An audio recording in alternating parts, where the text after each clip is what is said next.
Take Review, where 4 college professors talk film, providing insight, not assigning homework.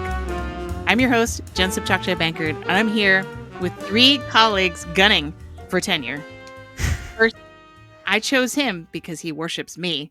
It's PT McNiff. How's it going, PT? Won the battle but lost the war, have I? I'm doing well, Jen. How are you? I'm doing great.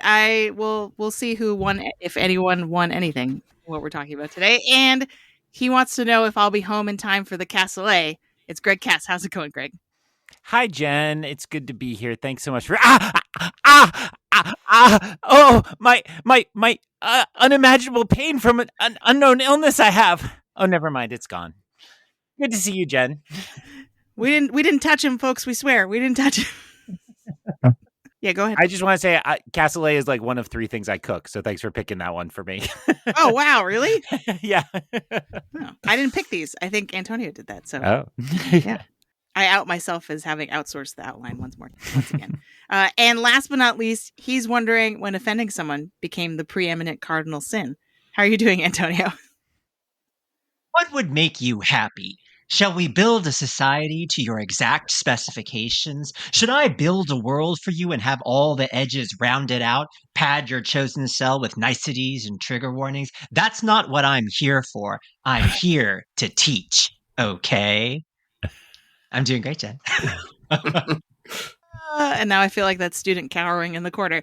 Those were all references, dear listeners, to the film we are here to review today, Luca Guadagnino's After the Hunt. The film is set in the philosophy department at Yale, where 2 colleagues and friends, both seeking tenure, find their personal and professional lives upended when a PhD student they have in common accuses one of them of sexual assault. The film stars Julia Roberts and Andrew Garfield as the professors, Ayo Edebiri as the PhD student, Michael Stuhlbarg is amazing as a psychiatrist and husband of Julia Roberts' character, and Chloe Sevigny, forced to wear yet another awful wig. Oh, that's true. I didn't even think about that. The movie is currently out in theaters after gaining some attention on the festival circuit when its stars were asked to defend the movie's perceived politics. Julia, you can look that up. Julia Roberts getting very defensive on behalf of Luca. If you're listening to us for the first time, we'll have a spoiler-free section designed for those who have not yet seen the film. And then with a very clear alert, we will shift into spoiler mode for the rest of the show. PT, if listeners think they're entitled to information about us and our lives after listening to this episode, what can they do? If you are confident that we don't plagiarize our dissertations, then you can follow us wherever you get your podcasts. We host the feed on Jen's Substack at thelongtake.substack.com, but you can also find us on Spotify, Apple Podcasts, Overcast, YouTube, and many more. Wherever you're listening, you found us. You can find us there. You can also follow us on social media. We are on Instagram, Threads, and Blue Sky at The Long Take Review. We are also on Letterboxd. The account is at LTRpod, or you can search for the hashtag LTRpod to see what each of us individually has been watching. Jen? Thanks, PT. So, as usual, we're going to start with the short take. What was your general reaction to After the Hunt? So this is a loud movie filled with unpleasant people being unpleasant. And for the first sort of half of the film, I kind of loved it. It's just adults behaving badly in a way that only adults can, with some genuinely fascinating dynamics between the central characters. And by behaving badly, I mean like the dialogue between them, not obviously the central issue here. The last half of the film was very unpredictable, which is itself, I think, a pleasure, even as I was less and less convinced by what was happening, and accordingly less convinced by, I think, the film's sort of ultimate arguments. That being said, at the very least, for me, it was not boring, even if it wasn't always successful. And it's something that I wanted to talk about. And I wanted to talk with you 3 especially about. And that's not nothing. So, Greg, what did you think? Sorry. What did you say? Terrible people being terrible? No, something like that. And isn't that our podcast brand? Are you saying this film stole it? I think I'm largely in the same place in that I found that if I was able to shut off my brain about all the basic facts of this movie that made absolutely no sense. I could kind of find some of the interactions compelling. I think, especially in agreement with Antonio, the first half, the performances really sizzle in like a really fun, snappy way. And then that all really unraveled for me kind of in the second half in ways where just really push in directions that I just don't even understand. Like, I'm all for a decision I don't like by a filmmaker, but there were a lot of decisions here I just couldn't understand, and I couldn't see a pattern to that frustrated me. But I'm still not a total negative because, I actually was at a work cocktail function after that, and somebody brought up just how our university doesn't have a harsh tenure process. And I was like, who had harsh tenure? Julia Roberts. So I have already recommended it as in it's really imperfect, but it's not. You could do worse at the movies, and I have done worse at the movies very recently. So, PT, what did you think? I mean, that you guys are so nice because I was initially thinking my short take was just going to be, "Are we sure Luca Guadagnino is good?" But I won't. And you all skipped queer. You all skipped queer and are saying that. Correct. I based it on the reviews of queer. But anyway, yeah, I mean, I kind of want to say the movie is unsuccessful at what it's trying to do, except I don't think it's trying to do much of anything. I think that the attempt to have sort of a complex and unanswered plot, or at least not fully answered plot of interpersonal dynamics, duplicity, and backstabbing, it somewhat works. And I think the sort of those moments when it was like, it kind of was like, okay, like there's something happening here, and it's fun actors to spend time with, so that's nice. That's nice to do, but it doesn't really add up to all that much. And then you fold into that like a desire to push buttons around various social issues to provoke people into being, all caps in scare quotes on the poster, uncomfortable, was for me a huge miss, because it was fighting an empty battle that was outdated before the production ended, let alone by the time it came out. I guess it's nice we're giving sentient Atlantic cover stories the chance to write a movie screenplay, but let's not do it again. Jen? That's hard to follow. But so if you look at all of our Letterboxd rankings, I'm right I'm between Greg and Antonio and PT on the other end. And I was largely scratching my head at a lot of this movie. And I think that it had a lot of potential, and it's not as if it didn't make me think, but I think it tried to make me think too hard.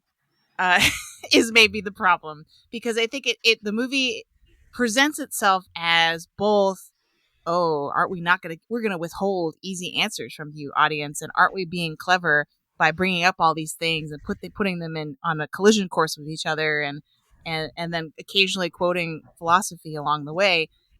Isn't that so smart? But I think the problem is that as a viewer, I never really found my footing with the characters enough to be able to understand what the movie was trying to say, or I just got frustrated that the movie was like, haha, we're not going to say anything and you have to decide. And I'm like, no, you have to decide, was kind of my reaction. And I think the part of the problem, if I'm trying to diagnose it, and I'll expand on this a little bit more in spoiler mode, but the main character that Julia Roberts plays isn't by design a very cagey and private person, right? That you saw that in one of the opening jokes that we made. And because of that, in any given scene, I was never exactly sure how to read her. But then when you have a movie that is so blatantly trying to address issues like generational divides across politics and sexual assault and the patriarchy and all this like very important stuff, to be coy about it seems immature. And that is sort of like ultimately where I like that by the time the movie ended, I was like, huh. And not necessarily in a good way. So I'm excited to unpack it, because maybe us talking about it can kind of unearth what if the movie was actually trying to say something, and try to figure it out. But I think on first pass, at least, it was confusing in its attempt to be ambiguous. For most of us, it sounds like recommendation algorithm might be a pretty short segment where we establish the audience of a film. Who are the people who are going to maybe look past some of the things we didn't like about it, to whom are we recommending this? Greg already said folks longing for a more difficult tenure process. So I think there we go. That's at least a first step.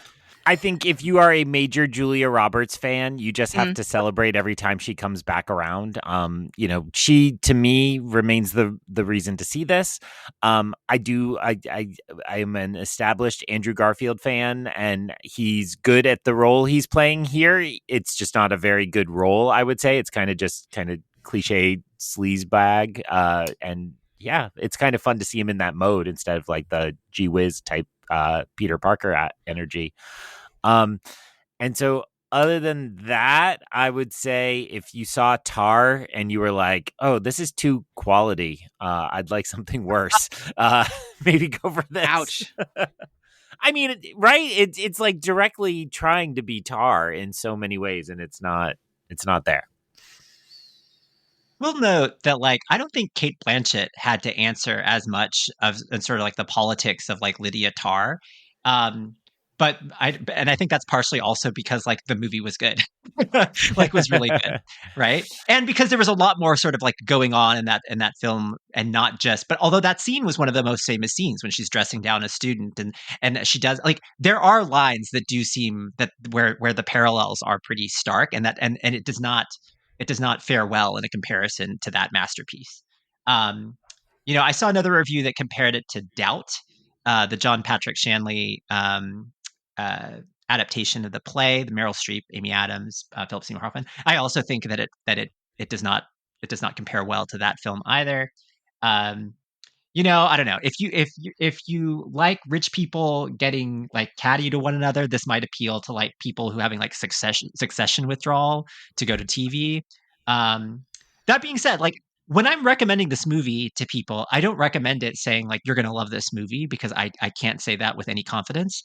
But I just want to talk to more people about it. So it's just like, this is at the very least, I think, going to be kind of interesting for you to unpack and for us to unpack. So just go see it in order for us to do that. So I don't know. Any other comps? I like the idea of you're just like, this may be bad, but like, please be bad with me so I can hear what you think about it, because I see good things.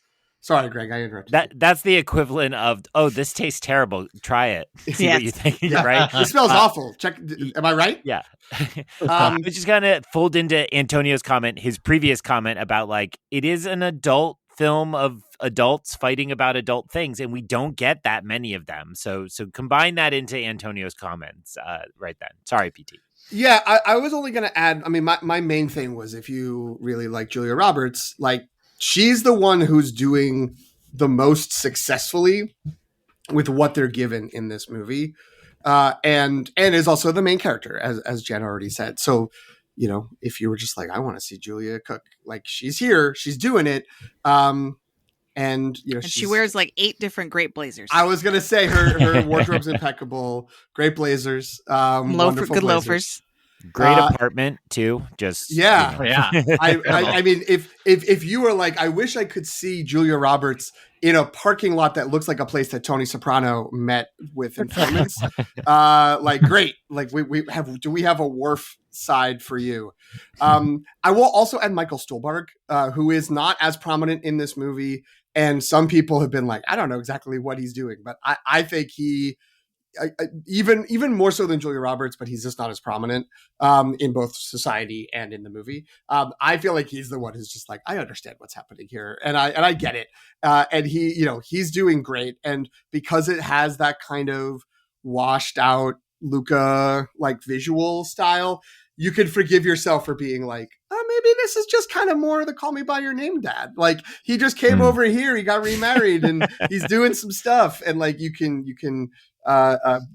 bathe yourself in getting a little more Stuhlbarg from. Maybe he's just the van guy from Bones and All. Like, it could be the same guy. It could be one character across all three. True. He's just it's the Lucaverse. That could. I was going to say he might be related to the husband from Anatomy of a Fall based on his musical choices and volume choices. True. Yeah. His passive aggressive volume move. Yeah.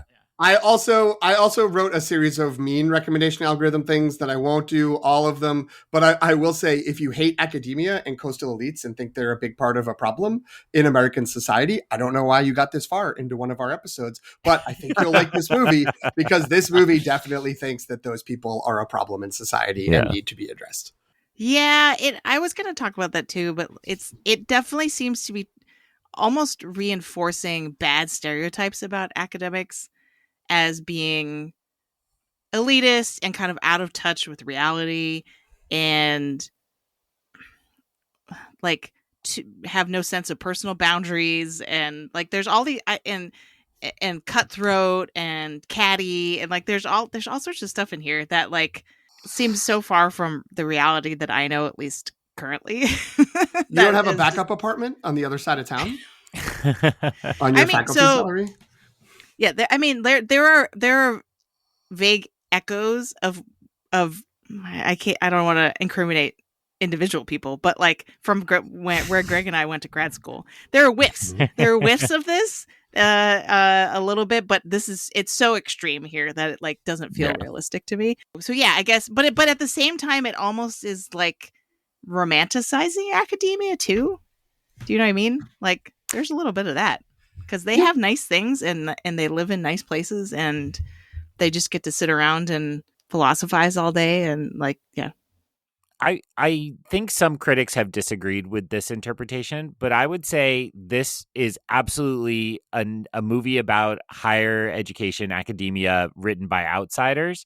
Whereas I found earlier this year, and I guess this is part of the recommendation algorithm, Sorry Baby, I was like, oh, these are people who lived the grad student life and understood what it felt like to be in a department like that. And I thought was much more successful at capturing the power dynamics. This feels much soapier and melodramatic. And, you know, that the advanced seminars for seniors in ethics are all the same scholars that we taught in first year composition. So yeah, it just feels like this is somebody's, in both regards of what you said, somebody's rough impression about what they think academia is like, not people I've actually really met in academia. I don't think this is a spoiler, getting into spoiler warning, but there is at one point the dean above the philosophy department, I think the humanities dean, has to bring all the faculty in to talk to them about the situation that is unfolding. And the email that Julia Roberts gets is called an all hands meeting. And I'm like, oh, you've never worked at a university. Like, you don't know that that's not a phrase. You only work in like tech or media. That's cool. The awkwardness of those kinds of meetings, they kind of nailed though, honestly. Yeah, correct. And also the like grumpiness of the people who had to go in, who didn't want to. There's a couple nice little snippets of that, but yeah, I agree with Greg that I don't think this is someone. Wasn't an insider. This was someone who was like, this is a good place to place this story. More to say in spoiler mode. I don't know if we're ready. I think we are. Let's do it. Yeah. So if you have not seen After the Hunt, I don't know why you would. After what we just said, I guess that we can't across to the board. We Antonio, come on, it's all laid out. That's true. No, you want to email the longtakereview@gmail.com. We'll forward your email to Antonio, and Antonio will have a chance to chat with you about After the Hunt, and you can blame him personally for having been directed to see this movie.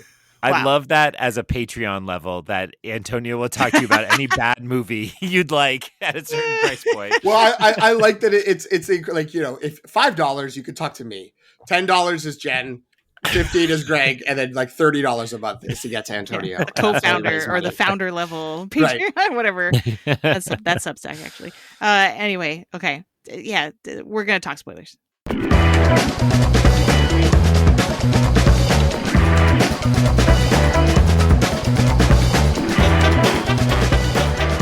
Okay. So Frederick could have listened to that. I'm sorry. The music in this honestly was distracting, but in like a fun way. I was just like, what's going on with this? Like this, they keep showing his phone with Spotify. Like okay. Anyway. So Antonio, who graciously wrote this outline for me, is starting us off with the most spoiler, but also question mark. And that is, did Hank, who's played by Andrew Garfield, assault Maggie, who's played by Ayo Edebiri? Did it happen? Yes. Yes. All right, guilty. Let's count. Well, the thing is, okay, so Jen, at the beginning, you sort of alluded to that, that maybe some things were too ambiguous by the end of the movie. I actually think that also, though, some things that could have stayed ambiguous were answered pretty explicitly in the third act of the film in a way that I think made things less interesting. And this is one of those moments. I think that I think it's really difficult to read the scene with Andrew Garfield and Julia Roberts at the end, where he's like literally on the cusp seeming of like assaulting her, and not say like, oh, okay, right? Like this is no longer an open question. And so fine, you did this. You had the capacity to do this. We always sort of thought you had the capacity to do this, but since we were looking at it mostly through Alma's perspective, through most of the movie, although when it does shift outside of her perspective, it goes to Maggie for a very short, very strange scene, right? So yeah, I mean, I think the fact that all three of us were able to say yes that quickly and sort of definitively is not to the credit of the film, and not something that I think. I mean, I understand that we all have the instinct to want these mysteries solved, but I don't think that I don't think that it helps the arguments of this movie to do that here. Jen, are you the fourth yes on this, or are you gonna add some ambiguity to this? No, 100%. And I do think that final scene in which Hank begins to cross the line with Alma that we were just referring to, I think that is supposed to be the indicator to the audience. But I think the problem maybe is that well before then, I had never at any point believed Hank. And maybe that says more about me, but I just felt like as a character, he is constructed to be so gross, and which is a miracle or it is an achievement because he's played by Andrew Garfield. But like the fact that he's just like, every time he's talking to anyone, I cringed. And again, maybe that's more a Rorschach test for me as opposed to as the viewer, and that's the whole point, as opposed to Hank as a character. But I do feel like he, out of everybody in the all the cast of characters, he is the least dimensional. And therefore I always kind of was like, no, he clearly did it. Well, I think so. I would put two early pieces of evidence on the table. The first conversation we see him be a part of, he's kind of pushing back on the idea that Maggie has like a legitimate point of view, right? Like we see him kind of acting that kind of aggressive male stereotype right in the first conversation, and confronting her, calling her out in a way that clearly unsettles her. So it's like we see her be a victim before any of the events. And then as soon as it's, well, he asked me for a nightcap, I was like, done. Like there's no question there, and it's like it's the end of the story. It's so stupid. But well, and I say that because like they all agree, like, yeah, he made a bad choice. Like, oh, the poor guy, he made a bad choice. It's like accepting the invitation into a student's apartment, you maybe could get me to like, he made a bad choice. Asking to be invited in, no, right. That's a scumbag, right? Like, absolutely. And I think there was, there was potentially some ambiguity. And maybe I can't recall, because she says he asked in for a nightcap, and I think he does say that he does, and then it's like, all right, yeah, clearly that's bad. And he's also kind of like, I sleep with students sometimes, like that's a thing that happens, or I flirt with them. And he sort of says, I flirt with everyone, right? I feel like that's his defense, right? Well, and I also feel like the underpinning of, like, if we were to unpack this, if for some reason we had more scenes to go further, my guess would be that he would be just sort of like, that's what happens when we start like into the physical act of love, is, things get like rough. And you know, like he's like, that's not something that people don't like. And the women are like, actually, yes, we do not like that. And so like, I do think that like he would say there's still some nuance there. But for me, I was like, oh no, he definitely did this once he's like, he's fired or he's suspended, or at least like his tenure case is revoked, and he goes to Alma's I assume an undergrad class because it's pretty big, and starts freaking out in the hallway. It's just sort of no truly innocent person does that. I mean, I shouldn't say no, but like that doesn't read like an innocent person. That reads like someone performatively lashing out to try to position the narrative of like how aggrieved they are and how like burdened. So yeah, I'm with Antonio. I don't think it was particularly unclear at any point, and then I think that final scene where they're interacting is, you know, just sort of further underscores that like, yes, like it is for sure clear to the audience that he did this, and also at that point for sure clear to Alma that he did this, which is why it's weird that then the next scene is her going and yelling at Maggie and like dressing her down, which I understand is supposed to be like, it's because everyone's complicated, but also just sort of felt like, oh, you just had like checks you had to get to in this movie. And it was like, oh, we haven't had Julia Roberts yell at Maggie yet, and Maggie vaguely threatened her, and then we'll get to Julia Roberts collapsing in the middle of the square when all the quote unquote theys are surrounding her. So yeah, I don't know. It's interesting because it was interesting in that moment. That was the last bit where I was just like, can this movie not like save itself for me? Could I enjoy this movie more if after we make it clear what happened and what, you know, that, yes, this guy did this, like what's going to happen next? And instead it just was sort of more muddiness. And, you know, again, it's interesting to have nuance. It's interesting to have characters who don't do the right thing and who do like conflicting things. But it didn't ever feel like that was all to the end of like finding something beyond just like, bet you didn't expect her to do this now. Bet you didn't know this was going to happen next. And then now the story's over. And it's like, okay, I guess that's that. So I think the more actually open question is whether or not Alma believes Hank, and at what point does that change, right? I think is the other question, because I think for me, it's hard to gauge what she actually thinks, because I think there's a breaking point when she gets in trouble for writing the fake prescription, and then the goal, that the brass ring that she's been chasing the whole time, tenure, is finally off the table because they said it's paused indefinitely, right? That's sort of when it's she like Jimmy snapped. Kimmel. Oh no. I know. Paused for 3 days. Right. That's our new definition of indefinitely, I guess.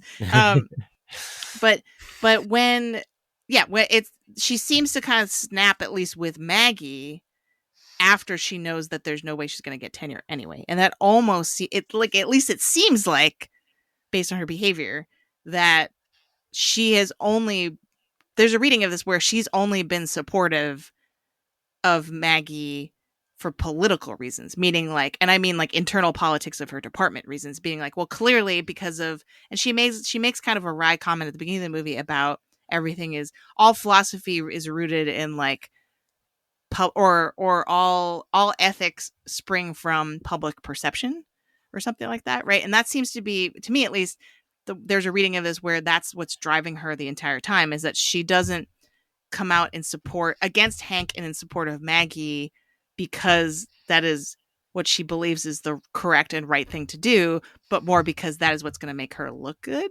I don't know. What do you all think about that? Or am I being really cynical about it? No, I don't think you can be too cynical about Alma, right? I think that I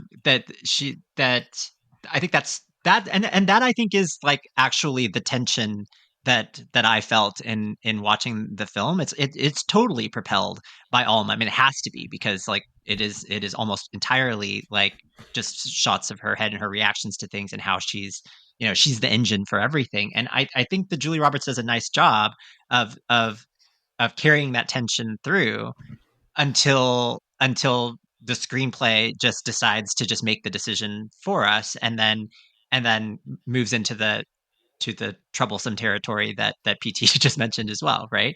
So so yeah, I think that there is an interesting question about sort of like not just what you can do, what you should be doing politically for your career, but also sort of your obligation to students, obligation to like a fellow woman, because Maggie alludes to her as someone who has championed women in the past, right? And so sort of that duty versus the very personal connection you have with someone, like this gets muddied too because like then it becomes clear also in that scene that the two of them were also lovers, right? Like for a while it's just like they're very close colleagues right, and they're academics who just are like very touchy and whatever. So if it had stayed on sort of that line of the boundary, I think that it could have kept this tension in this sort of like interesting place where it asks this question about like where ultimately should your loyalties lie, right, for this character. But again, because these questions, I mean, it almost feels like the wrong questions get answered and the right questions remain sort of like open ended. Well, and I agree with all of that, Antonio. I like that interesting idea about like what questions are clarified and which ones are not. I do think there's also separate from sort of what's going to make Alma look good. I think we're also supposed to take her revelation or her explanation of the story of the hidden envelope and the photos. We're supposed to be because she blames herself for what happened with the older man that she slept with, or at least wanted to sleep with when she was 15, that she kind of has always blamed Maggie for what happened. That's like the younger woman pursues the older man and does not care that that's going to like damage his life potentially to the point of committing suicide. And that, all the other stuff of like, and she's the daughter of billionaires and she's from this fortune and she's this woke generation and all this like all that just sort of is supposed to be like attached to her own sense of guilt around that, but then it's also just sort of like that's explained in the like 11th hour and 58th minute, and it's like, okay, I guess. And that wasn't like a revelation that then resonated through the backwards through the movie to other moments where I was just like, oh, now her weird choices make sense because she's carrying this guilt and trauma with her. Instead, just sort of felt like, bet you didn't see that coming. Bet you didn't know what was happening there. Like, here's another twist we're throwing at you. I would like to correct for the record because I said something and it was incorrect. Alma confronts Maggie after she gets the tenure pause because her prescription forgery was found out. Then she goes, meets Hank. We see what happens with Hank. She doesn't then go and yell at Maggie. She just goes back the next day, leaving her apartment. And that's when she's confronted by the protesters who surround her and she collapses. Okay. So it's not as egregious seeming a response where she's lashing out at Maggie. I reversed it. So that was a me problem and not a screenplay problem. But the other component is that when she's scrolling on her phone right before the mob rushes at her and she collapses, is the sort of tell-all column or whatever by Maggie about, I have a mentor at Yale that failed me, right? Which is about her. So like, presumably, and yeah, it's really weird because it's like, I guess that is what caused Alma to write like a counter story, which then is what absolves her of everything. And then 5 years later, she's doing great. So like, yeah. We'll get to my thesis, please, of let's pretend the last scene doesn't exist in due time. But I will just add to this conversation. I do think, for me, I did not read it as the politics of the department as much as like the performative nature of believing all women, right? Like that this is a position she's had her whole life. And I will not pretend to be the most like adept at knowing this, but it felt very much to me like we were supposed to read this as a second wave versus third wave feminism conflict, right? I think I have my waves right, which is that, the hard work of the Alma generation of feminism, of course using broad strokes, was to give young women whatever choice they can, and that generation has had in many cases a very hard time then understanding the like all gender is fluid and we accept all identities type of feminism. So when we hear Alma being so rude about the they partner, that feels like a key part of that, right? I don't know. Am I just basing that all on J.K. Rowling on Twitter? Probably. But like, that seems to be a key part of this conflict as well, that there's this generational thing. And yeah, it's been really hard, I think, for a lot of second wave feminists who work so hard to then broaden that out and admit their work was not headed in the right direction or reinforce norms that still need to be challenged again. So I read the conflict much more in that kind of mode. And, I think it's great that they clearly have Rolling Stone just will publish anything they want. Oh, like, no matter in what. a day. In literally a day. Well, and, the Resnick family can pay for that, apparently. Yeah. Well, and my other thought is like, again, in the misreading of academia, I hope no like department kisses each other and hugs each other as much as this department. Like, I've never worked anywhere like that, and I'm so glad. Like, I like get sweaty when I have to shake hands with people. I'm like, no, I don't want to do it. And yet, like, everybody, like, even like her husband, beloved Michael Stuhlbarg, is like kissing the students goodbye on the cheek. I'm like, no, like, none of this should be happening. But hey, I didn't go to the Ivy League, so maybe that's why. That's what you get for those tuition dollars, is just a whole bunch of awkward kisses. I do think that, what you're saying, the idea of it being second wave versus third wave feminism is something that is in here. You can see that in there. But it did feel to me, and maybe this is because the more the movie went on and the more time that's been since I finished it, I just got less and less interested in giving the movie and its screenplay a lot of wiggle room to like maybe be like, maybe they wanted to do something good. I found it difficult to not feel it was more what you said initially, which is it's a believe all women problem, and that the movie defines that as a problem, that we shouldn't necessarily do that. And that kind of feels why after I watched the movie, I was like, oh, I don't know if the actors should have been surprised, let alone angry, that a reporter was like, so you guys hate Me Too and Black Lives Matter, right? Like afterwards, because that's what the movie feels like to me. This movie feels like it is built to be, in a very smart way in this regard. It's built to be something where it's like, oh, do you have a problem with this? I guess you're just too sensitive. And I guess you're just too woke about all this stuff. But it's playing into what is and what exists as a perspective and focus built by conservative right-wing actors to say, you know what, like a big problem is what's happening on campuses in college. People can't say anything. There's all these problems. Folks are like, blowing up language and they're doing crazy stuff. And we need to focus on what's happening at elite institutions. And a bunch of people who are in the center and are in control of like media things, who don't feel very comfortable being like, oh, the real problem is stuff that's happening on the right in society, because then they're like, well, you're just part of the liberal media, and aren't you just fulfilling that stereotype? And they love to instead be like, ooh, no, there is something on the left that's a problem, and it is on college campuses. Because I went to college and I found some of these people insufferable, whether they were faculty or they were my classmates. So great, let's write a million op-eds articles about this. Let's make a bunch of cover stories. And there's been a lot of talk about this as an important subject in American society, all during the years when the upending of democracy was the project in another side of society. And everyone kind of knew about that. It was like, but what's happening with these woke kids? Like, what's going on over there? Like, what pronouns are they using? Mm-hmm. And what are they allowing in these classrooms? And now we are where we are. And it's like, okay, cool. Like, good job, movie. I'm glad that you picked the right side of this fight. You looked at things in like early 2024 and were like, this is an important thing to wrestle with. And now now it's October 2025. And I was like, I don't have time. I don't have time for your garbage. The movie does feel like it thinks it's being fair to both generations. But 2 points of evidence. One is Alma's the main character. Mm-hmm.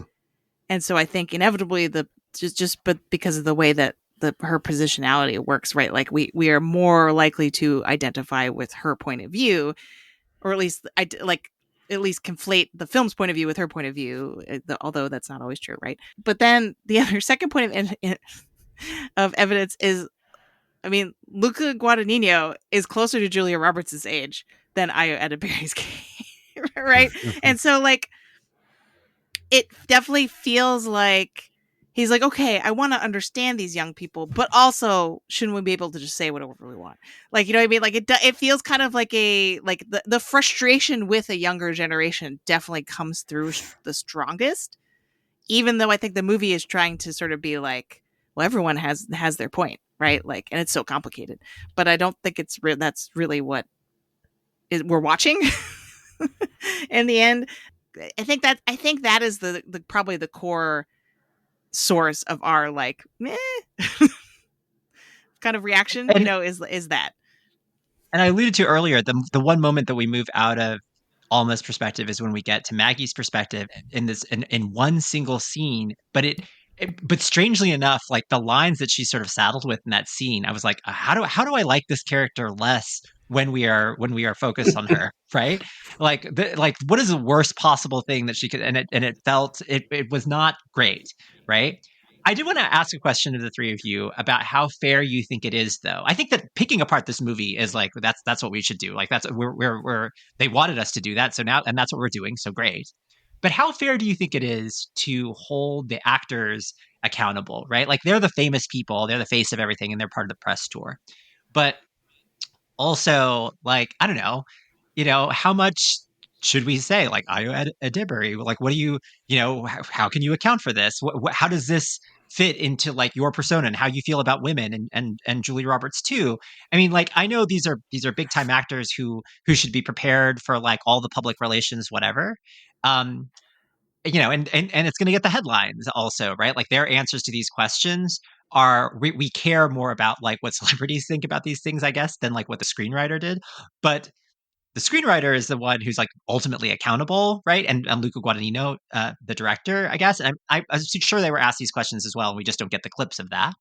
But what do you all think? I mean, like Julie Roberts got very defensive and felt like, it felt very put upon. I mean, she seemed very put upon in the tours for this. What did you think about this? Well, as the person who said, well, they should have expected this. I don't think it's fair. And I also don't know if I really should think that. I don't think that's a fair thing for me to think, that they deserved it, or that, they should have expected it. But I was much more shocked by the question before I'd seen the movie. And then I was like, oh, I can understand why someone from another country would watch this and think they signed up for this. They must be on board with it. No, I mean, I don't think it's fair for a few reasons. One, the movie isn't clear. Like, part of the whole point of it is that it's ambiguous in many different ways. And, the frustration I have with it is that like it's treading into these waters without seeming to have a clear eye about what it's aiming to do. And to the degree that it does, I feel like it's doing something that is actively unhelpful in the dialogue. That doesn't mean instead that Luca Guadagnino should have made a movie about Project 2025 and been like, what about this? Like, it's fine. Like they should be able to talk about subjects and engage with things and make things ambiguous and share the things that they think about it. But I don't think that it's not such a diatribe that it's like, well, you must agree with this worst possible interpretation and the worst moments of the movie, because those exist, you acted in it, and therefore you endorse it. That doesn't make any sense to me. And so, no, they shouldn't have to answer for that. And I'm sure that they all had their own versions of the characters that, are potentially much more nuanced than what we got on the screen, and also have a lot deeper moment. And there's a lot of potential nuance for like what people could think about this, and it wouldn't be like, oh, you're a terrible person. So yeah, that's a long roundabout way of saying like, ultimately, no, they shouldn't have had to deal with that. And it was a very poorly thought out question and exchange from that journalist, whose I guess only defense is they're Italian. I think that was right, because it was in Venice. That it's like, Yes. that like, their sort of thing was kind of like, I don't know, American culture. But then I think that added a few other things that was like, you knew enough to know what you were doing. You got your clip. You got your time in the sun. But I don't know. What do you all think? I largely agree. I do think actors are guilty of wanting it both ways, that they do, when it's politically convenient, like to assert that they really shaped a project. And then when a project becomes a live wire, they're like, oh, no, I don't know. I just do this and you don't see it all. I mean, I do think it's just broadly true that actors have a much smaller role in shaping a film than we think they do, because, as Antonio said, they're the public face, they are the ones out there. But at the same time, like, they have so little control. They can, not only to PT's point of having a character in their head, they can shoot a character entirely differently, and then the director picks certain takes and edits lines out, and they can just reshape the whole thing. Well, sorry, I'm pausing in my head because I'm thinking I saw a cinematic masterpiece, Kraven the Hunter, last year, where they did ADR and they even changed the actors' mouths with AI, right? So like it's like the performer had even less control at that point. It's like now we can just manipulate their face, but that didn't happen in this movie, to my knowledge. So I do think that's a problem. I will, though, compound all of PT's smart comments by saying, like, but then you see the journalists, yes, make them all answer, but I've seen quite a few clips where Ayo gets, attacked more specifically. And I think that's the power dynamic, right? That Julia Roberts has power and prestige and is like a legend. Andrew Garfield, very well established. Ayo, kind of the new kid on the block, beloved. My favorite Letterboxd follow. If not her, it's her dad. But like, is younger, and then is a woman and a woman of color. And so like all of that gets piled on her because it's easier to pick on her. Or they ask the questions in some boneheaded way where they ask the white people how this movie deals with race and don't invite her to comment. So I do think there's a lot of just kind of scummy journalism around this. And, among the many ways journalism has failed us, entertainment journalism has just become the grossest, most terrible thing around in so many ways. And the good people are off on Substacks like the Long Take Review or the Ankler or blah, blah, blah. But I do think that it's not fair to ask actors to answer for the politics of a film. They read a script, they sign on, and they just kind of have to go with it and don't get much say in it.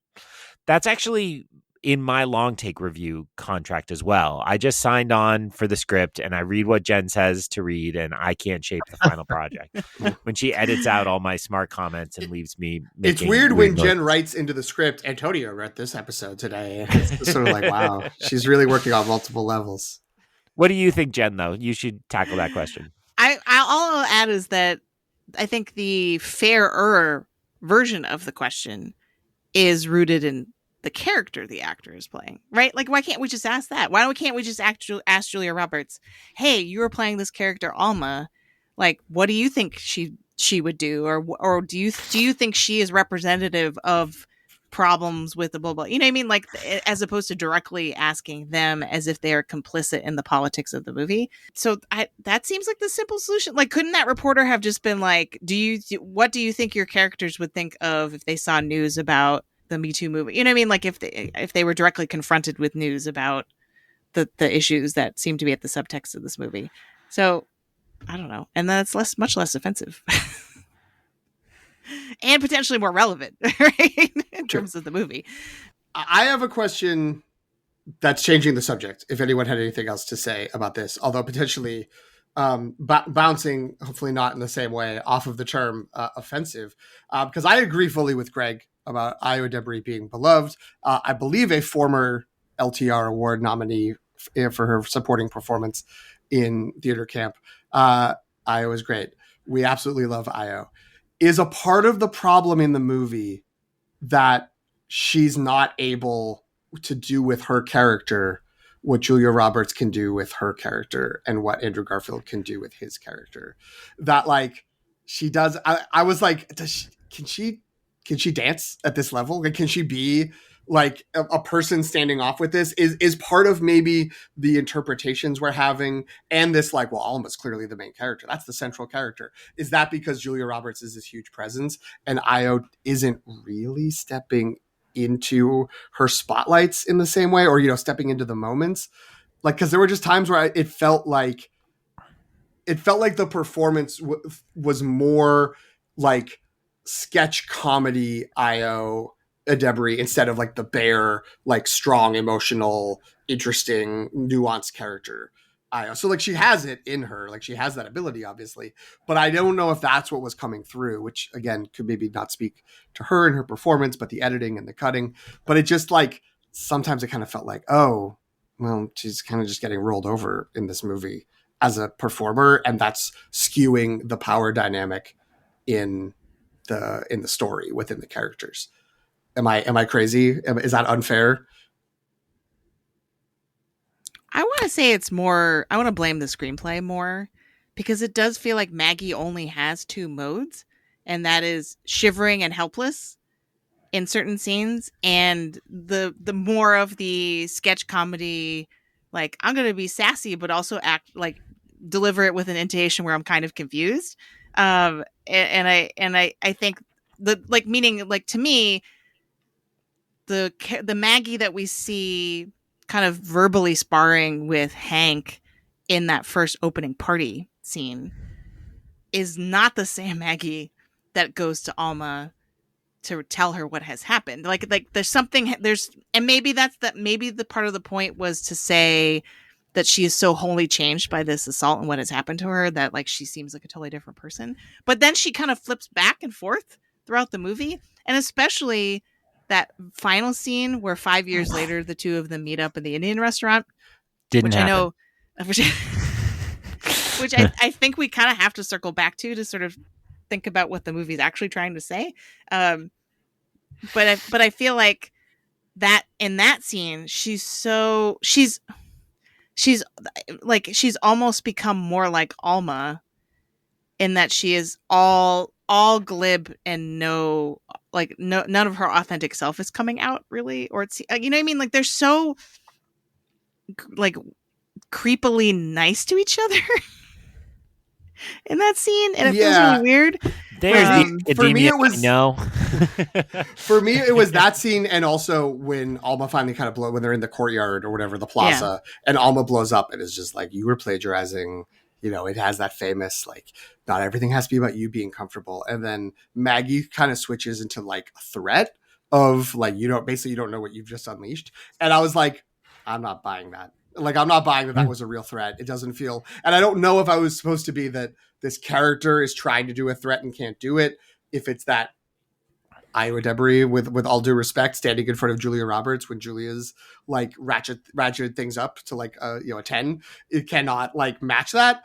Or if it's like that the idea of that in the screenplay never connected with her as a performer. And I think then that epilogue scene, which I think I'm with Greg, didn't happen. It was a disaster.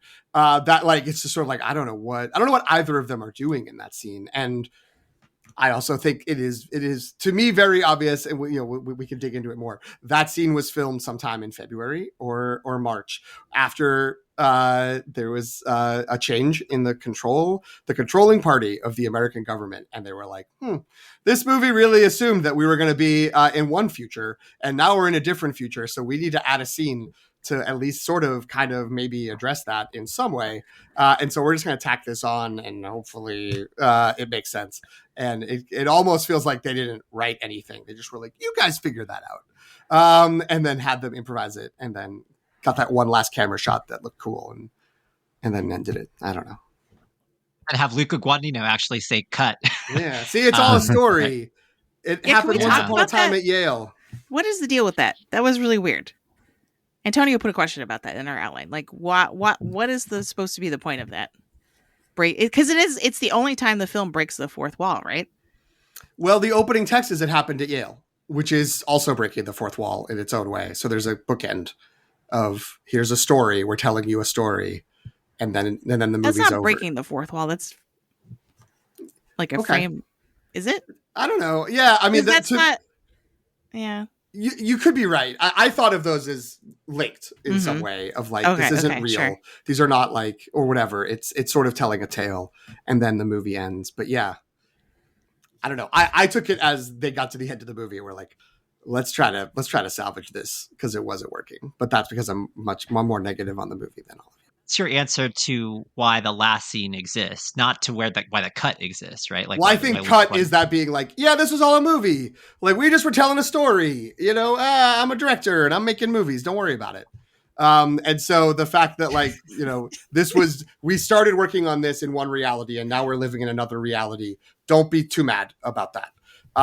But again, that's my bias on thinking about this movie. I don't know if that's the actual reason, but I was like, yeah, I just kind of gave it another eye roll. It's like, sure, man, like good for you. You told your story. Okay.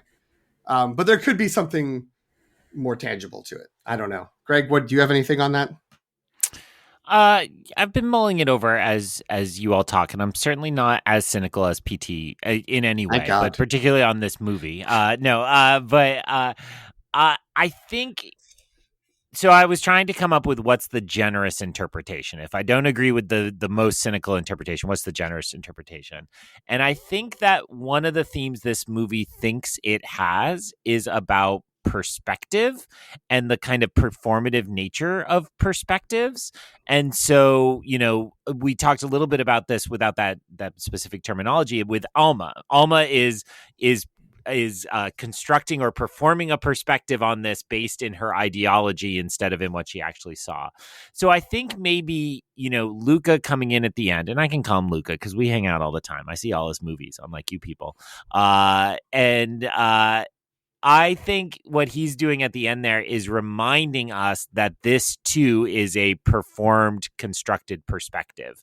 And, you know, some of those twists and turns we've talked about, if you think about them as the conscious act of a perspective, which is the director, instead of just like these things happened in that order, that starts to almost feel cohesive to me, right? That like he's making sure that you don't know who to believe, and then he gives you, as Antonio put, the just like complete over the top shove to be like, now look, you were wrong because now I've given you that answer and your perspective has now changed. And I think you know, my perspective changes a lot. The basic problem I have with Ayo's character, just because I missed that question, was like just that the screenplay does just not keep her in one mode. It's like it's all over the place. So I would even go harsher than Jen went.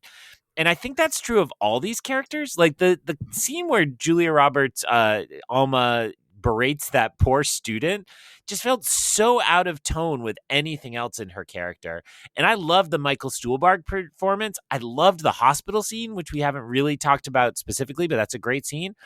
When he like has his tantrum, I did not understand that character in that moment at all. I'm like, this is not the guy we've seen. Like, you've painted a clear picture of a loving husband who makes cassoulet, a character deep in my psyche, among other things. But then, like, he kind of, like, all of the characters at some point have one of those moments where they're just completely out of control. Like they have a tantrum, basically. Yeah, and it all just kind of adds up to me to kind of be like, well, I don't know, this film is trying to say something about the way people are messy and perspectives are messy, but I think in doing so, it misses the mark in some regard, and just gets there. I can't agree with PT's theory because I just don't see enough in the final scene.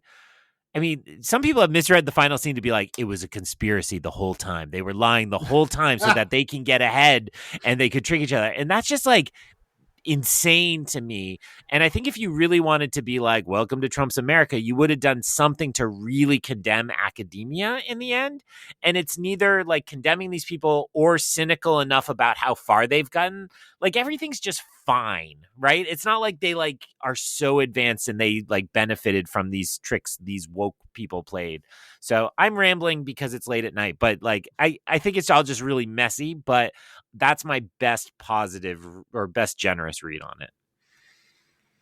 By that, Greg, I think that's a good read of it. I want to point out also one thing that you pointed out about her in the classroom and the tantrum in the classroom. I mean, we see a few scenes of her in the classroom other than the tantrum. And to go back to the comparison that you made, Greg, about like, how this is like a pale version of like Tar. Part of the reason why I think that we're fascinated by Tar and we accept some of like her outbursts is because she's like brilliant, right? Like the character is brilliant and brilliant at what she does. We can see her, conduct an orchestra, and we're like, okay, sometimes there are just like slightly, I mean, not totally different rules, but like we're just more accepting of just like brilliant genius people. And I think that we're sort of like we're meant to believe that Alma is like this brilliant person. And I think that's part of the shorthand also of Yale. It's just like it's Yale. So she's just gonna talk and now she's just and you're just gonna accept that she's just brilliant. But when we actually watch her in the classroom, in the course of the classroom, granted, like I don't know much about philosophy, but I was like, this isn't good. Like this doesn't seem like good teaching, and this doesn't seem particularly interesting.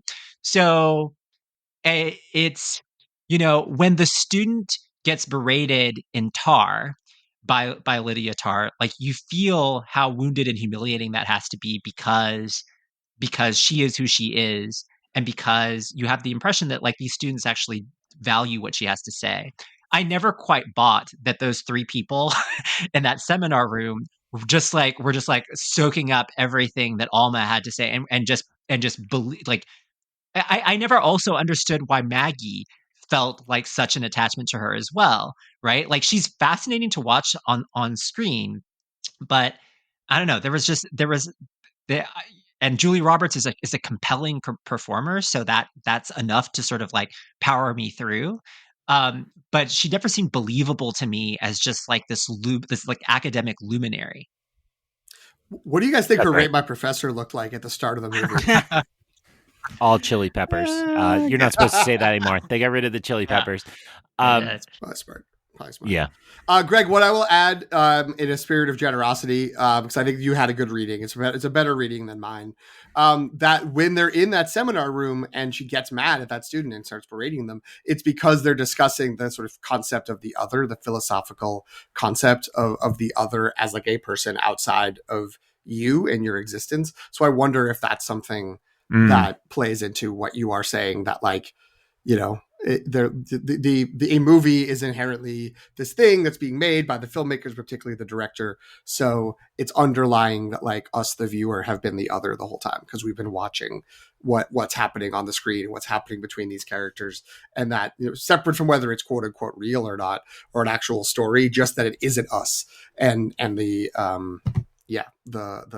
the setup of the artifice of filmmaking, that fourth wall breaking, does that like sort of well, shows and we've mentioned it a couple times, but I don't want to lose Antonio's excellent point from the outline that it's not just like a fairy tale. It happened at Yale. It is Woody Allen, and that is like a very bizarre invocation. I want to not say this in a rude way. Antonio, you like the Woody Allen's films more than most of us, I think, not the person. What was your read on just that being invoked, or he being a kind of specter at the start of this? Yeah, I mean, it's just an interesting move to start a film like agitating, right? Like in a way where you're just like, whoa, right? Why am I looking like it's such a because it's a very unique, very specific aesthetic, and very clear, right? So um, during a time in which most people are sort of like stepping away from that. This actually was still where the movie still sort of had me. Is it's just like, okay, right? Like, fine, you're doing something, you're doing sort of the opposite of what I would expect you to do, and the opposite of like what any studio exec would tell you to do, right? And at the very least, that's like, okay, you've got my attention at least for that, right? For that instinct, and let's see what you do with this, right? And again, for the first half of the movie, I was like, okay, I don't know if I buy a lot of these elements, but there's some interesting stuff happening here, and I'll go along for the ride. But yeah, the culmination of all of this stuff and all of the agitations, and also I think the very purposeful like casting of like a non-binary person with Maggie, and that's the other part of that scene that also feels like, what is going on here, right? Um, you know, Jen faulted the screenplay for another reason. I'm going to fault the screenplay also because the the lines that are not Alma's lines are not great. Right? Like it's anything that is sort of like remotely quotable or interesting or whatever. It's almost as if it was like in Julia Roberts' contract. It's got to go. It's got to go to her. Right? So it's I don't I love an electric confrontation scene, but for it to be an electric confrontation scene, you need the other side to be able to like match it, not just like actor to actor. I think the PT's right to a certain degree too, that like Ayo Edebiri, like it's maybe like her style of acting doesn't work well in that kind of exchange. But also just like her lines are not great. Right? And doesn't she just doesn't have she's not given the same wit and the same zip, and doesn't and can't really fulfill her part of the argument in a way that will make for a satisfying exchange.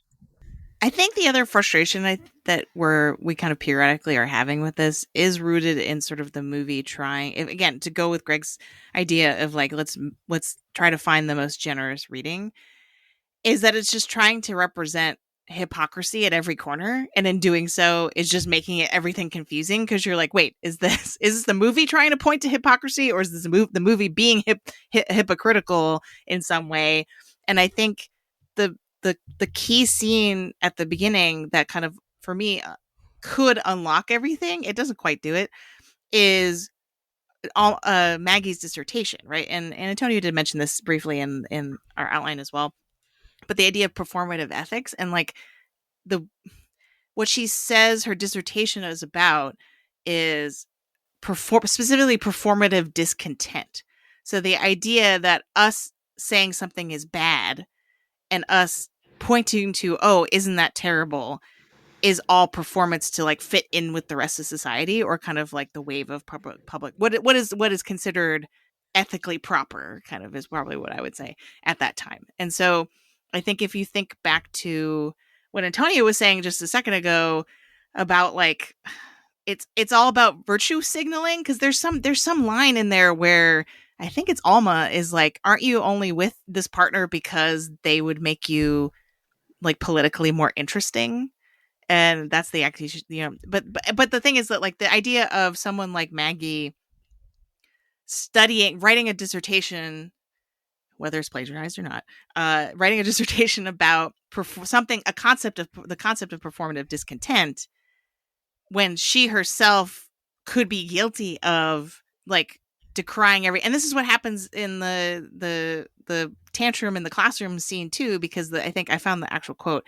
Alma says, "Stop being so literal. Trying to take the philosophical other and turn him into a socio-political binary is like a sweaty tourist at a modern museum of art who points at a Pollock and says, my kid could do that. It's immature and regressive and totally misses the point."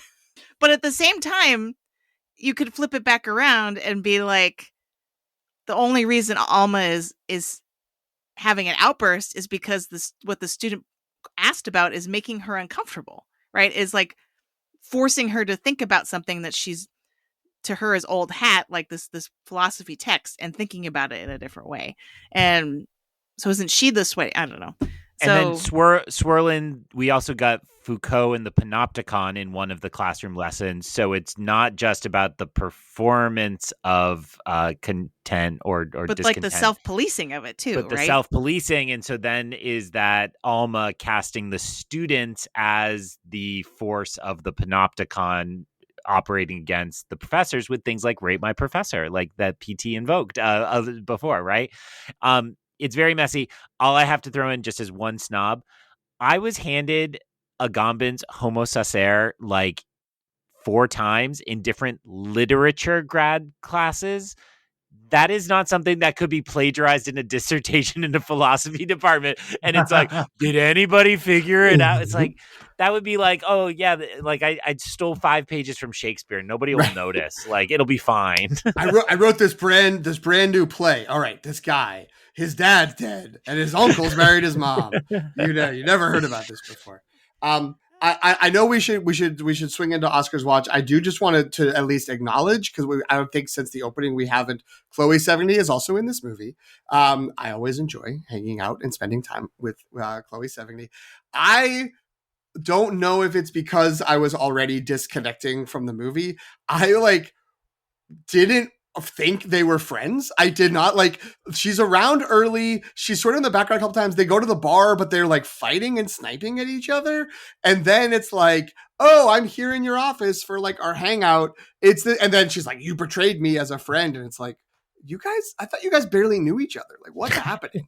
And so I think that's another screenplay problem mixed with me as an audience member problem, like giving no leeway for anything in this. But I will say that felt weird to me. And also I did spend the entire movie thinking that Alma's medical condition was something that was public, that everybody knew, that the reason her husband left pills for her every morning was it was her medicine for whatever it was she was dealing with. And then the end of the movie when it's like, you've been hiding ulcers the whole time. I was like, what? Like, what are you talking about? Like, what's happening? And I don't want to give anything away to people in this Zoom who, or in this recording, let alone our audience who have not seen it. But there's another movie that's going to be around this award season that has a persistent health problem in a character that is like, meant to be symbolic for something about them. It was crazy for me to watch them in such close proximity to be like, wow, after the hunt, it didn't work at all when it was whatever Julia Roberts' problems. All due respect to her very performative, doubling over and clutching her stomach and looking very uncomfortable. She did great with that, but it didn't thematically resonate with me, especially when I got to the end of the movie and realized I had fundamentally misunderstood what was happening the whole time, which again, maybe my fault. It's probably just as much my fault as it is the movie's, but seemed like it was supposed to be important. And I was like, oh, I didn't get that. So oops. But will the Academy get it? Great seg.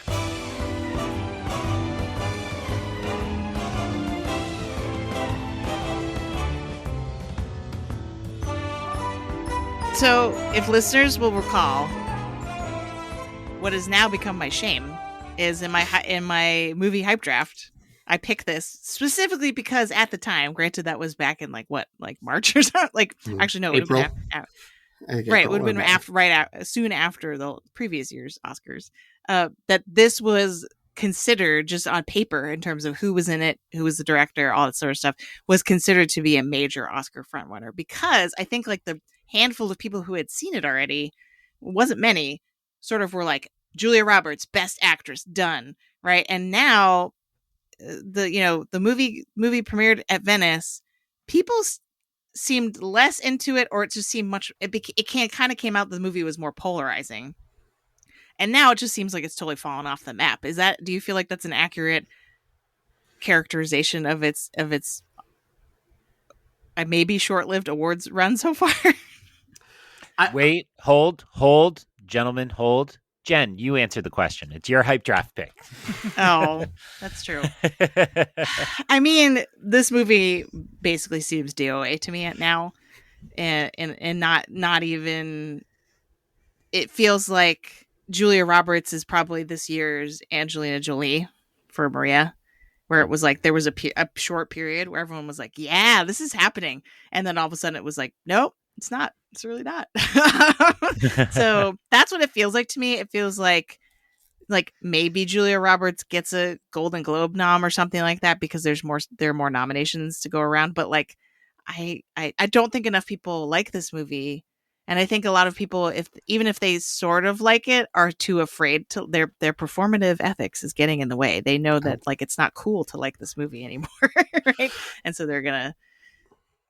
My only pushback on that is that there is also, and I don't want to frame it within the performative ethics thing, but the I think shrinking audience for this kind of like, again, I'm being snippy about it, but Atlantic cover story, a New York Times op-ed piece about like the problems on college campuses doesn't seem like it wouldn't include a bunch of Academy voters who are in that sort of like, yeah, I generally am more on this side of the political spectrum, but I'm a little worried about like how extreme things have gone.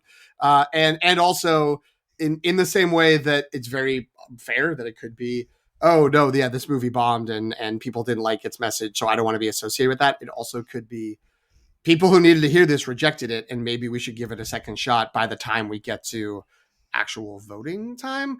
And I say that mostly to say, is it possible that Julia Roberts as a lone nominee rises kind of from the ashes? Because she does a lot of acting and it's pretty good, and she's not around as much as she used to be. And I do think there is, in general, I think, just to like, man, what if Julia got a second Oscar? Wouldn't that be cool? That like there is still sort of that feeling combined with, and again, it can be read either way. Maybe the Academy doesn't connect with Luca because Challengers got the snubs. I guess Queer wasn't really a snub, according to Greg, the only person here who saw it. But is that also like, well, he's due. It's a makeup time. Like, should we get him something? But the thing is, he didn't write this, and I don't think the director's already pretty full. But maybe it could end up being like Best Actress, and then the 10th movie that's in for Best Picture, based on just sheer will of personality between Luca and Julia Roberts. But I think the chance that it looked like when you drafted this, you understandably had the hype of like, this could get 6 to 10 nominations and be a serious contender, seems like that has passed. That has moved on. 5 years have gone on since that. And this movie is very comfortable and it got everything it wanted, but so did everybody else. It does kind of feel like the expectation originally of this movie, just based on the description and people involved, was that it would be more of a psychological thriller that happened to have an undercurrent of the Me Too issues, you know what I mean? Or sexual assault on college campuses, as opposed to what we got, which is much more of a purposely provocateur approach to this that is sort of like, baffling at the end, right? Like, because I think we keep comparing it to Tar, because Tar managed to do what I just said. Like, it was an amazing edge of your seat, to me at least, edge of your seat psychological thriller with Cate Blanchett at the center, and then kind of pulled in all these other interesting issues, right? And this seems to be not that. And so that's where people's disappointment, I think, is coming from, potentially. Or like what people thought this movie was going to be inherently would be a lot more Oscar baity, maybe, is my point, than what we actually got. Mm-hmm. But I like PT just said, I think you made a smart pick. It was a good call in Hype Draft, but then this year got way better than we thought it was going to be, right? And that, that's the thing that's fun about an early in the year Hype Draft, is there's just so much we don't know. And now that I think, pretty much everything has been seen by some people, maybe we'll put a pin in a what the heck is going on in film festivals, because the audiences seem to be completely insane conversation. We got to do that Venice. In the next episode. It's mainly Venice. Well, no, because Telluride went crazy for the Springsteen movie, and it's true. Yeah, so there are a few of those going around. Smashing It's an Machine, oxygen problem. Well, Smash Machine was also Venice. This is what I'm saying. Like, I just don't trust Venice buzz anymore. It's just... some of the Cannes films have been iffy too. So, but I will just say I think Best Actress is too crowded with better performances. So I'm sorry, Julia. I actually am not a giant Julia Roberts fan. I think I've come across as like, I really, but it is fun to see somebody of her caliber around again more. I don't know that she's established great taste in recent years. What was the weird apocalypse one she did? The house at the end. No, it was Netflix. Yeah, it was the adaptation of the novel, which was actually quite good. But I didn't watch the I think was it a miniseries? Because I read it was just a movie. Oh, it was the movie? Okay. Leave the World Behind. It's called Leave the World, which is a great novel. Not a great movie, I guess. What she was good in recently was Gaslit, which was the Martha Mitchell miniseries. I think. I watched it on Hulu. I might have been an FX one, but she was the wife of the Attorney General, I think, under Richard Nixon, who basically was like, kind of learned like, that Watergate happened and started telling people in public. And then they were like, we can't let that get out. Or that, that the administration was behind Watergate. And they just made her look crazy. And we're just like, oh, she's got locked in a sanatorium because she was nuts. That's why she was saying stuff like Nixon was behind Watergate. So she was really good in that. So that's worth your time. And if you want good Julia Roberts, good, recent career Julia Roberts, instead of After the Hunt, you can watch Gaslit.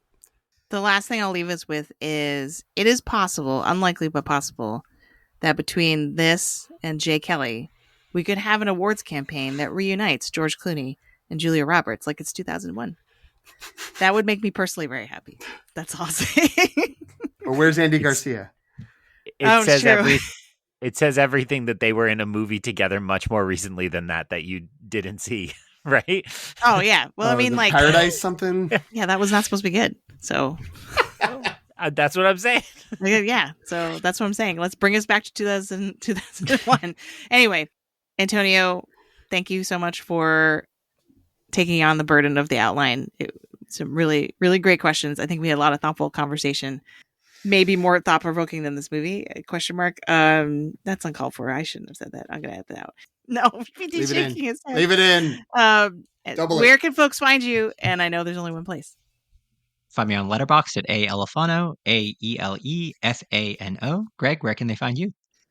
Also on Letterboxd at EyonCanon, EYEONCANON. Follow me on Letterboxd to see my takes on some upcoming award season fare, such as Is This Thing On? Or The Testament of Ann Lee, and even Wake Up Dead Man, the final in my triptych of Josh Connor fall, which nothing. So good. My hype draft's doing just fine. Thanks for asking, Jen. PT, where can people find you slamming more choices Jen picked in the hype draft? Wow. You can find me on Letterboxd giving very reasoned and balanced reviews to all the movies I see. My account is at PT McNiff, PTMCNIFF. You can also follow the show there at LTR Pod. You can look for us on Instagram, Threads, and Blue Sky at The Long Take Review. Email us at thelongtakereview@gmail.com. Or you can just subscribe, follow, add, like, whatever it is in your podcast a venue of choice. Subscribe to us and listen to new episodes as they come out. They're going to start coming fast and furious because award season movies are out and we've got stuff to react to. And who knows, maybe we're about to just record another one right now. Jen, where can folks find you? You can find me not asleep on Blue Sky, Instagram, and Threads at Sopchockchai, SOPCHOCKCHAI, and on Letterboxd at Qui-Gon Jen. This Tandoori Diner, I want to note, that did look real good. Like, that's the main... I want to go to New Haven to check out It's so gross the way he eats that chicken, though. No. I'm going to Three Sheets. That was a good college bar. Like, they nailed that. As all professors do. Go to the undergrad college bar. You scared me. I'm eating cheese. That's my favorite line from this movie. That is a good line. Yeah, that's a good line.